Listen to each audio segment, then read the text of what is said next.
जो हमारे क्षेत्र के निवर्तमान विधायक हैं और निवर्तमान मंत्री हैं, उनके बारे में मैंने कहा था कि जब चुनाव आचार संहिता लगेगा उसके बाद उनके बारे में मैं लगातार घोषणा करूंगा।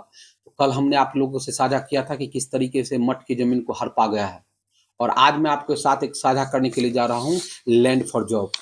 मैं बड़ी जिम्मेदारी के साथ कहना चाहता हूँ कि माननीय मंत्री के द्वारा एक जमीन केवाला कराया गया। केवाला संख्या है 5841, 5841 केवाला संख्या है, और वो उसका कागज भी मैं आपके साथ साझा करूंगा।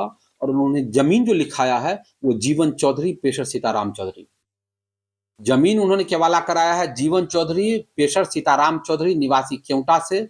उन्होंने जमीन केवाला कराया है। जमीन ठीक इनके घर के आगे है जहां पे बाउंड्री वॉल का काम चल रहा है, और बड़ी शालीनता से इन्होंने अपने बेटे के नाम से जमीन केवाला कराया है, शुभादित्य चौधरी पेशर श्री विजय कुमार चौधरी।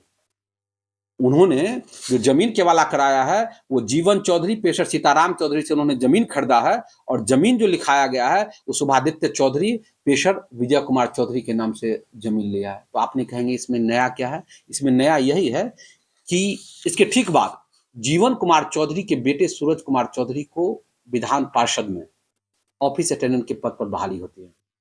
पहले माननीय के द्वारा जमीन लिखाया जाता है, और जमीन जो है, मैं फिर से कहना चाहता हूं कि जीवन चौधरी पिता सीताराम चौधरी निवासी केवटा, उनसे जमीन अपने बेटे के नाम से शुभादित्य चौधरी के नाम से जमीन लिखवाते हैं। और ठीक उसके बाद विधान परिषद में ऑफिस अटेंडेंट के पद पर सूरज कुमार चौधरी पेशर जीवन चौधरी की नौकरी लगती है। अब मैं आपको सीधे मैं आरोप नहीं लगा रहा हूं, मैं सीधे तौर पर माननीय मंत्री से पूछना चाहता हूं कि आप इस बात का खुलासा कीजिए कि क्या आपने जमीन लेकर नौकरी दिया है या बिना जमीन लिए हुए नौकरी दिया है। अगर बिना जमीन लिए नौकरी दिया है तो ये कैसा इत्तेफाक है कि 2000 आज जब आपने उससे जमीन खरीदा है उससे उसकी पहले नौकरी नहीं लगती है, उसके ठीक बाद उसकी नौकरी लग जाती है। और आप ये भी बताइए कि सरायरंजन के कितने युवाओं को आपने नौकरी दी है? क्या इसलिए आपने नौकरी नहीं दी? इस सरायरंजन के लोगों से आपने जमीन नहीं लिया, या सरायरंजन के लोगों ने आपको जमीन नहीं दी?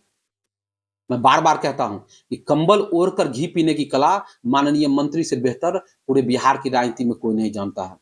ये मुस्कुराकर कंबल ओढ़कर घी पीते हैं, और जिसका जीता जागता नमूना ये है। आप तमाम लोगों से मैं अनुरोध करूंगा कि ये केवाला का कागज, म्यूटेशन का कागज आप मेरे से ले लें, और इसको आप बगल में स्कैन करके चलाएं, और इस हकीकत को बिहार की जनता के सामने आप प्रस्तुत करें कि किस तरह के लोगों का वो चयन करती है। जो संवैधानिक पद पर बैठा हुआ व्यक्ति पहले वो जमीन लेता है, उसके बाद उस व्यक्ति को नौकरी देता है। अगर इसमें कोई अनियमितता नहीं है, तो उनको आगे आकर सफाई देनी चाहिए कि आखिर कैसे उसी व्यक्ति के पिता से वो जमीन लेते हैं और फिर उसी को नौकरी लग जाती है। क्यों? ताकि और भी इर्द गिर्द के लोग होते हैं उनको नौकरी नहीं लगती है, और उसी बच्चे को नौकरी क्यों लगती है, इस बात में उनको सफाई देनी चाहिए। विधानमंडल में विधान पार्षद में ऑफिस अटेंडेंट जी बहालियां भी निकलती है। ये ऐसा भी तो हो सकता है कि एग्जाम देकर निकाले। ये कैसा कोइंसिडेंस है? और इसमें एग्जाम नहीं होता है, इसमें एग्जाम नहीं होता है। और ये कैसा कोइंसिडेंस है कि जिस व्यक्ति से जमीन खरीदी जाती है उसी के बेटे को नौकरी लगती है। ये कैसा इत्तेफाक है? इस इत्तेफाक की जांच होनी चाहिए। ये इत्तेफाक है या माननीय मंत्री के द्वारा ये गढ़ा गया इत्तेफाक है? इसकी जांच होनी चाहिए। उससे पहले भी तो नौकरी लग सकती थी।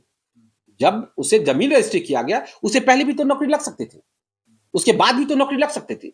लेकिन जिसके पिता से जमीन खरीदी जाती है वो जमीन कि अगर वो जमीन नहीं होता इनके पास, तो आज तक इनके पास घर जाने के लिए रास्ता नहीं था। घर के आगे की जमीन थी, वो जमीन दबाव बना के लिखाया जाता है और उसके एवज में उसकी दी जाती है। अगर ये बात गलत है तो माननीय मंत्री को आकर सफाई देनी चाहिए कि आखिर ये कैसा इत्तेफाक है कि ठीक जिस व्यक्ति से जमीन लेते हैं उसी व्यक्ति के बेटे को नौकरी लगती है। हमारे ग्राम में तो किसी को नौकरी नहीं लगी। सरायरंजन विधानसभा में और कौन से लोग हैं जिनको बिना जमीन लिए हुए नौकरी दी गई है? ये बात भी माननीय मंत्री को खुलासा करना चाहिए। और ये बात मैं इसलिए कह रहा हूं, इससे पहले जो बिहार के कद्दावर नेता जो हमारे बीच नहीं, सुशील मोदी, उन्होंने मैसेज भी साझा किया था कि माननीय मंत्री के पीए ने विधान सभा के सचिव को मैसेज किया था कि अमुक अमुक आदमी को नौकरी लग जानी चाहिए। ये मैसेज भी पब्लिक डोमेन में है, आप कहिएगा तो हम आपको साझा करेंगे। उस समय सुशील मोदी ने इस बात को का खुलासा किया था कि माननीय विजय कुमार चौधरी के पीए के द्वारा मैसेज भेजा जाता है कि भाई अमुक रोल नंबर वाले को जॉब कंफर्म कीजिए। तो माननीय मंत्री को आगे आकर सफाई देनी चाहिए कि ये जो इत्तेफाक है वो सिर्फ इत्तेफाक है कि सही में वो जमीन लेकर नौकरी दे रहे हैं। लैंड फॉर जॉब का आरोप जो है आज तक लालू परिवार पर लगता है। अब आप मंत्री जी के, मैं आरोप नहीं लगा रहा हूं, मैं प्रूफ दे रहा हूं, मैं आरोप नहीं लगा रहा हूं। मैंने कल जो बताया था कि इन्होंने मठ की जमीन को हड़पा है, मैंने डॉक्यूमेंट साझा किया था आपके साथ। मैं फिर कह रहा हूं, ये जमीन का मैं डॉक्यूमेंट साझा करता हूं, म्यूटेशन का कागज साझा करता हूं, रजिस्ट्री का साझा करता हूं, और जो केवाला संख्या है 5841, जो केवाला संख्या 5841, जो इनके बेटे शुभादित्य चौधरी, इनके बेटे शुभादित्य चौधरी के नाम पर जमीन लिया गया है, और जो जमीन लिखाया गया है जिनसे सूरज कुमार, जिनको नौकरी हुई है, उनके पिता जीवन चौधरी से किया गया है। ये पूरे बिहार और पूरे देश के जनता को जानना चाहिए कि किस तरीके से लोगों की जमीन लेकर ये नौकरी देते हैं, लोगों का जमीन हड़प कर, और राम जानकी और मठ की जमीन को ये हड़पते हैं। इन लोगों के बीच जाना चाहिए, लोगों को जानकारी होनी चाहिए कि वो उनका प्रतिनिधि कैसा है, उनका नेता कैसा है। आपको ये सूत्र कहाँ से आते हैं? अब सूत्र कहां से आते हैं, सवाल ये नहीं है। सवाल ये है कि इतना बड़ा स्कैंडल करने वाला व्यक्ति किसी संवैधानिक पद पे क्यों बैठा हुआ है। ये सबसे बड़ा विकट प्रश्न है कि जब चोर ही पुलिस के रूप में आ जाएगा तो फिर इस राज्य का क्या होगा, इस देश का क्या होगा, इस विधानसभा का क्या होगा। ये सवाल नहीं कि डॉक्यूमेंट्स कहां से आया, ये भी सवाल नहीं है, उस बच्चे की भी कोई गलती नहीं है। सवाल ये है कि इतना भ्रष्ट व्यक्ति किसी संवैधानिक पद पर कैसे और क्यों बैठा हुआ। आपका ये मानना है कि और भी कोयटा के लोगों को जमीन लेकर, मैं यही बात कह रहा हूं कि इसकी फेयर जांच होनी चाहिए, इसकी फेयर जांच होनी चाहिए कि कैसा कोइंसिडेंस है, कैसा ये इत्तेफाक है कि आखिर ऐसा होता है। इससे पहले चारा घोटाला में भी इनका नाम आया, इनका लेटर हुआ कि जिस पदाधिकारी ने पर भ्रष्टाचार के आरोप लगे हैं, जो कन्विक्टेड है, उसके जॉब के एक्सटेंशन में इनका अनुशंसा पत्र था। इन्होंने अनुशंसा किया था, तभी उस पदाधिकारी का 2 साल के लिए एक्सटेंड हुआ था जॉब, जो रिटायर कर चुका था। 60 साल उसकी उम्र हो चुकी थी, लेकिन पशुपालन विभाग में 2 साल जो एक्सटेंड उसका जॉब हुआ था, माननीय विजय कुमार चौधरी के पत्र की अनुशंसा के आलोक में ही स्वर्गीय माफ कीजिए जगन्नाथ मिश्र ने किया था, उस समय के मुख्यमंत्री ने। लेकिन आज चारा घोटाला में इनका नाम नहीं है, बड़ी साफगोई से ये हट गया। और ठीक मैं बता रहा हूं, ये उसी तरह का कोइंसिडेंस है। ये पहले जमीन लेते हैं और उसके बाद उसको सरकारी नौकरी देते हैं, और अगर ये इत्तेफाक है तो माननीय मंत्री को आकर कहना चाहिए कि झूठ है, ये इत्तेफाक है, और नहीं सच है तो उनको सरारंजन के सहित पूरे बिहार के सभी प्रतिभावान युवाओं से माफी मांगनी चाहिए कि उसकी प्रतिभा को कुचलकर और ये जमीन लेकर नौकरी देते हैं। और नहीं तो माननीय एक होर्डिंग छपवाएं कि भाई 10 डिसमिल जमीन दो और नौकरी लो, ये करना चाहिए। जमीन लिया गया है, क्या वो व्यक्ति बोलेंगे सामने पब्लिक? अब ये मेरा काम नहीं है, ये मेरा काम नहीं है। या तो ये किसी पत्रकार का काम है, आप स्टिंग ऑपरेशन कीजिए, आप उनके पास जाइए। मैं सिर्फ और सिर्फ जांच की बात कर रहा हूं कि आखिर कैसा इत्तेफाक है कि उसी व्यक्ति को नौकरी मिली है जिनसे इन्होंने जमीन लिया है।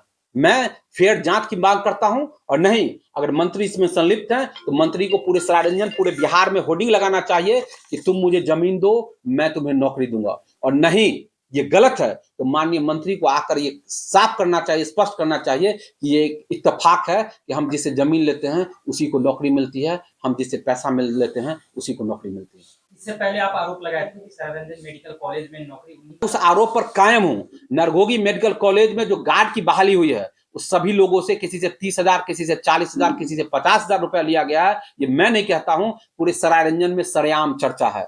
आप चले जाइए, स्टिंग ऑपरेशन कर लीजिए, जिनकी नौकरी लगी है उनके परिवार वालों से जाके पूछ लीजिए। ये सरेआम चर्चा है कि बिना पैसा लिए हुए गार्ड तक की नौकरी नहीं हुई है। और 1100 की जो बहाली थी उसमें माननीय मंत्री को बताना चाहिए कितने लोग बिना जमीन दिए हुए बहाल हुए हैं, कितने लोग बिना पैसे दिए हुए बहाल हुए हैं, और कितने लोग सरारंजन के लोग बहाल हुए हैं। लेकिन मैं फिर कहता हूं, सवाल से डिफोकस मत होइए। सवाल सिर्फ एक है कि केवटा में अपने घर के आगे उन्होंने जिस व्यक्ति से जमीन लिया उसी बेटे को नौकरी लगी है विधान परिषद में। सवाल यही है, और इसका जवाब माननीय मंत्री को देना चाहिए। इस सवाल से डिफोकस मत होइए, इस सवाल से अलग मत हटिए। चलिए।